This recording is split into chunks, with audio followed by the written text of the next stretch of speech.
Começa agora mais um programa Voz do Trabalhador, uma realização do Sindicato dos Metalúrgicos de São José dos Campos e região. Todos os domingos, às 8h45 da manhã, fazemos um bate-papo sobre temas que afetam a classe trabalhadora. Meu nome é Ana Cristina e estou com o Antônio Macapá, que é diretor do sindicato. Olá, Macapá, tudo bem? Olá, Ana, tudo bem? Mais uma manhã aqui com todo mundo, né? Conversando sobre temas assim bastante importantes que afetam diretamente a vida da população brasileira e da classe trabalhadora. E Macapá, o tema da nossa entrevista de hoje é sobre o tarifaço anunciado pelo governo dos Estados Unidos sobre os produtos brasileiros. Vamos ver o vídeo que fala um pouco sobre isso. O governo dos Estados Unidos anunciou um novo pacote de tarifas contra produtos brasileiros. A medida causa preocupação quanto aos efeitos sobre a economia nacional, os empregos e a soberania do país.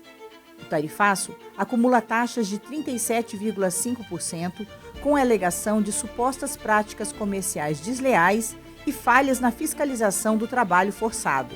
A medida cita ainda o PIX como suposta ameaça a operadoras de cartão norte-americanas. O programa Voz do Trabalhador debate os impactos deste tarifaço e os desafios para a defesa dos empregos, direitos e da soberania nacional. Macapá, então, como a gente acabou de ver, foi o governo dos Estados Unidos anunciou então esse novo tarifaço sobre o Brasil. Quais as consequências para os trabalhadores? Que efeitos podem acontecer? Ana, eu acho que primeiro dá uma localizada na questão geopolítica hoje que a gente vive no mundo, né? Uma série de conflitos. Aí a gente está assistindo aí os Estados Unidos agredindo novamente o Irã. E por trás disso tem uma questão econômica muito também importante, né? Os Estados Unidos hoje ele já não é o maior imperialismo hegemônico, né, como teve pós Segunda Guerra Mundial. Toda aquela ordem que foi estabelecida, que foi construída, ela está sendo questionada. E durante todo esse período ele mandou no mundo sozinho, por ser a maior potência econômica, política, militar que existe, e subordinou os outros países, né? Ocorre que, no último período, a gente assistiu um crescimento muito grande da China, que se desenvolveu, é uma grande potência econômica e se transformou no imperialismo também, um país imperialista. E existe uma guerra comercial hoje declarada, né? Com as taxas, né? Então, você vê que o Trump, nesse segundo mandato dele, ele impôs uma série de taxas em relação a todos os países, né? Países aliados, países não aliados, Europa, não deixou ninguém de fora. E isso tem a ver com que ele tem um objetivo de extrair mais riqueza, né, desses países, explorar mais essa população mundial, no sentido de fazer com que as empresas americanas ganhem ainda mais dinheiro. Então, quando o Trump fala que ele quer construir uma América forte, ele quer construir uma América forte para o setor que ele representa, né, para a burguesia americana imperialista que ele representa. Então, tem toda essa questão geopolítica que envolve essa guerra comercial. E dentro disso que se insere as tarifas que foram aplicadas agora sobre o Brasil novamente.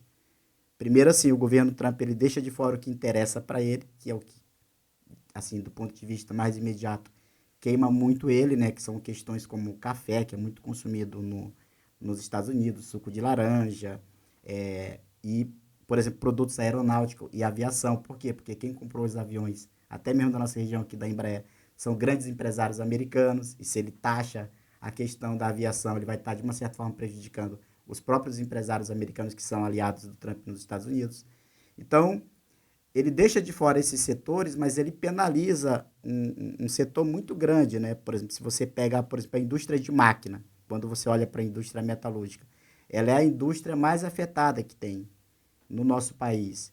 Quando você vai para a indústria de siderurgia, nós estamos falando inclusive do aço, né? O Brasil é um dos grandes produtores e exportadores de aço que tem também no mundo. Uma indústria que está sendo muito afetada.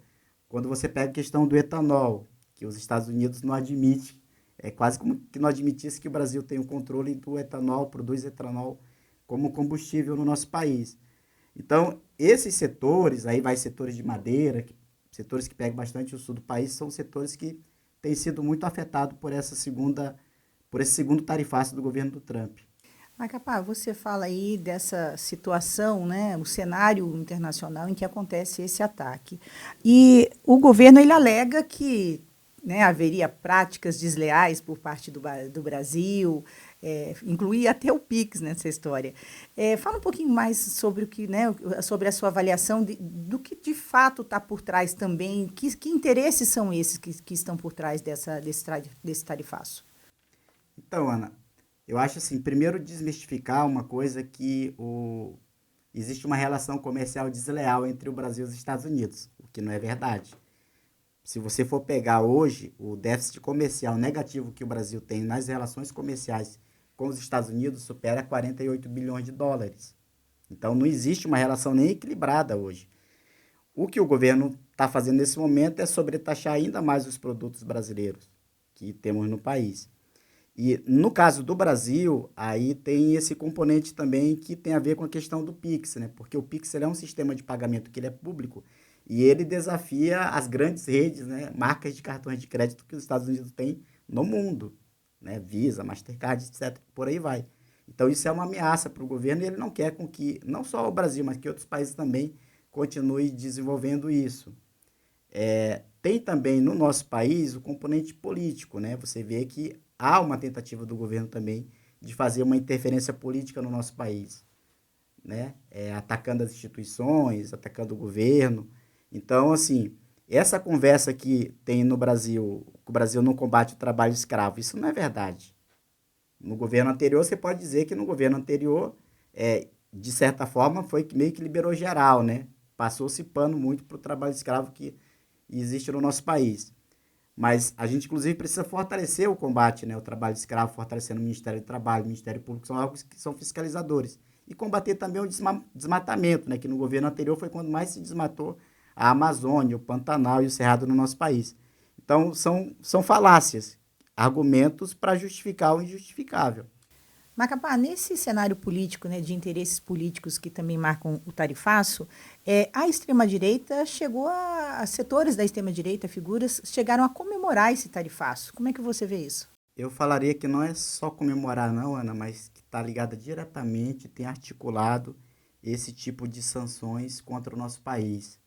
Eu digo que são os falsos patriotas, né? Jogam contra o time do Brasil, né? Jogam contra os trabalhadores e a população brasileira.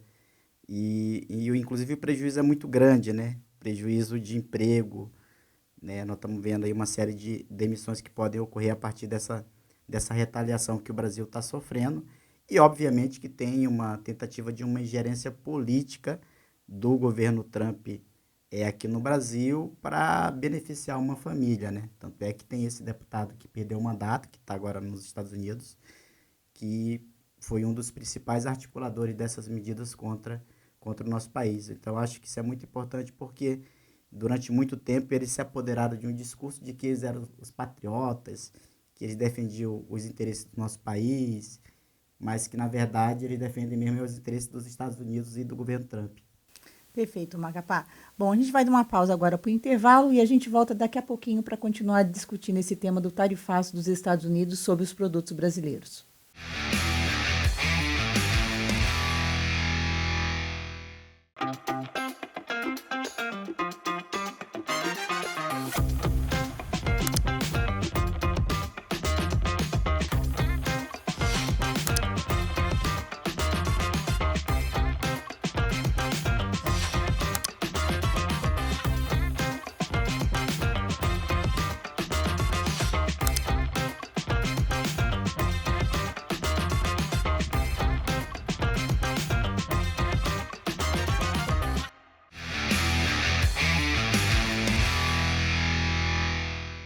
Estamos de volta com o programa Voz do Trabalhador e o tema de hoje é os efeitos do tarifaço anunciado pelo governo dos Estados Unidos sobre produtos brasileiros e os efeitos para os trabalhadores.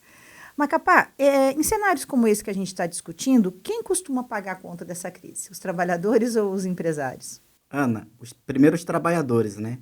Então, você vê que o impacto aí vai ser demissões. Inclusive, nós já tivemos demissões fruto do tarifaço no nosso país. Segundo que, quando você não perde o emprego, você perde metade do seu salário. Os salários são cortados. Então, é uma prática muito comum utilizada no nosso país. E se você for pegar, por exemplo, do ponto de vista histórico, sempre é assim. Em 2009, quando foi a crise econômica internacional, nós tivemos milhares de demissões no nosso país, né? O lucro dos grandes empresários, das grandes multinacionais, não foi abatido, se manteve. Se você for voltar um pouquinho mais atrás, aí, quando teve o atentado às Torres Gêmeas, nos Estados Unidos, também teve, a consequência foram milhares de demissões também no nosso país. Então, sempre quem paga a conta são os trabalhadores e a população. E aqueles que já ganham bilhões, né, que são os grandes capitalistas, eles não estão dispostos a ter nenhum centavo reduzido na sua margem de lucro, que é gigantesca. A gente fala assim, não tem nenhum tipo de compromisso social. É lucro por lucro e dane-se os trabalhadores. E em relação à resposta que o governo brasileiro tem dado a esse ataque, né, dos Estados Unidos, como é que você avalia até o momento, Macapá? Então, Ana, o que o governo brasileiro tem dito que ele tem buscado negociar. Inclusive, se você for ver a gritaria que teve recentemente da Fiesp, que é uma verdadeira vergonha para o nosso país, dizendo que o governo brasileiro não pode tomar nenhum tipo de medida para retaliar os Estados Unidos, né? Isso é uma vergonha, porque a nossa nação está sendo agredida, a nossa soberania está sendo agredida. Os trabalhadores do nosso país estão perdendo emprego, estão tendo seus direitos cortados. E, frente a essa, a gente deveria defender a soberania do nosso país, né? A Constituição já prevê, né, a própria reciprocidade, né, que o governo ele pode, em momentos como esse, acionar como uma resposta, né, ao que a agressão que está sofrendo nesse momento pelo governo Trump pelos Estados Unidos. Então, até agora não fez, não está dando sinais de que vai fazer, e nós achamos que é um grande equívoco, nós achamos que tem que enfrentar uma situação como essa que está colocada no nosso país. E quais são as medidas, Macapá, que você acha que podem ser tomadas para defender empregos, direitos e a soberania nacional? Então, eu acho, Ana, que se você for pegar, por exemplo, as grandes multinacionais americanas que estão instaladas no nosso país, são muitas, e que ganham muito dinheiro explorando mão de obras barata aqui e vendendo seus produtos. Proibir a remessa delas para os Estados Unidos de lucro. A remessa de lucro ao exterior que a gente fala. Essa seria uma primeira medida. Uma outra medida que seria importante ser tomada, por exemplo, questão das terras raras.